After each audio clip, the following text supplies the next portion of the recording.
বাংলাদেশ ভারত সীমান্তে বিএনপির long March ঘোষণা। প্রধান উপদেষ্টার সঙ্গে বৈঠক চলছে ২৭ রাষ্ট্রদূতের। সমাবেশে সরাসরি উপস্থিত থাকার সুযোগ নেই, ভার্চুয়ালি ভরসা শেখ হাসিনার। আইন শৃঙ্খলা বাহিনীকে তেলবাজি বন্ধ করতে হবে বললেন স্বরাষ্ট্র উপদেষ্টা।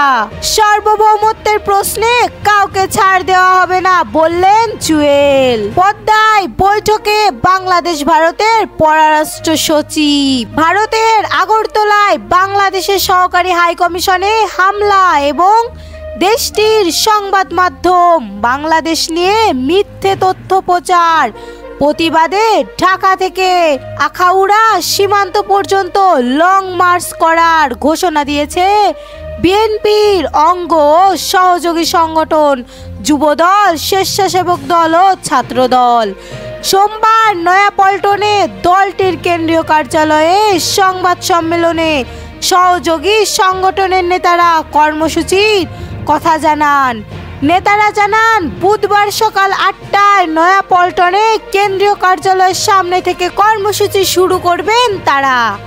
এর আগে গতকাল রোববার রাজধানীতে পদযাত্রা শেষে ভারতীয় হাইকমিশনে স্মারকলিপি জমা দিয়েছেন যুবদল, স্বেচ্ছাসেবক দল ও ছাত্র দলের নেতারা। প্রধান উপদেষ্টার সঙ্গে বৈঠক চলছে ২৭ রাষ্ট্রদূতের। অন্তর্বর্তী সরকার প্রধান উপদেষ্টা ডক্টর মোহাম্মদ ইউনূসের সঙ্গে ইউরোপ ইউনিয়নের ২৭টি দেশের রাষ্ট্রদূতের বৈঠক শুরু হয়েছে। এতে ২৭টি দেশের পক্ষে নেতৃত্ব দিচ্ছে বাংলাদেশের নিযুক্ত ইউরোপ ইউনিয়নের head of delegation Michael Miller. সোমবার দুপুর ১২টার দিকে প্রধান উপদেষ্টা তেজগাঁও কার্যালয়ে এই বৈঠক শুরু হয়।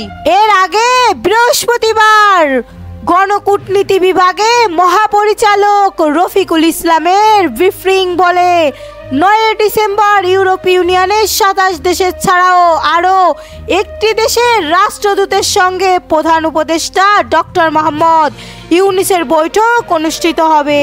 আরিকুল আলম বলেন, আলোচনায় জলবায়ু পরিবর্তনের চ্যালেঞ্জ, রোহিঙ্গা ইস্যু প্রাধান্য পাবে। এছাড়াও বাংলাদেশ ও যুক্তরাষ্ট্রের সম্পর্ক নিয়ে খোলামেলা আলোচনা হবে।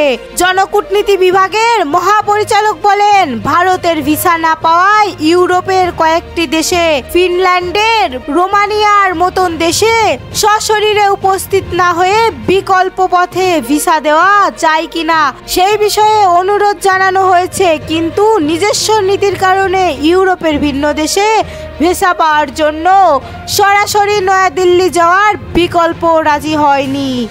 আরিকুল আলম বলে আরও ৯ ডিসেম্বর বাংলাদেশ ভারত পররাষ্ট্র সচিব পর্যায়ে বৈঠক হবে। দিল্লিতে অবস্থান করে শেখ হাসিনাকে উস্কানিমূলক বক্তব্য দেওয়া থেকে বিরত থাকে ভারত। এই বিষয়টির নিশ্চিত আহ্বান জানালেও এর কোনো উত্তর দেয়নি দেশটি।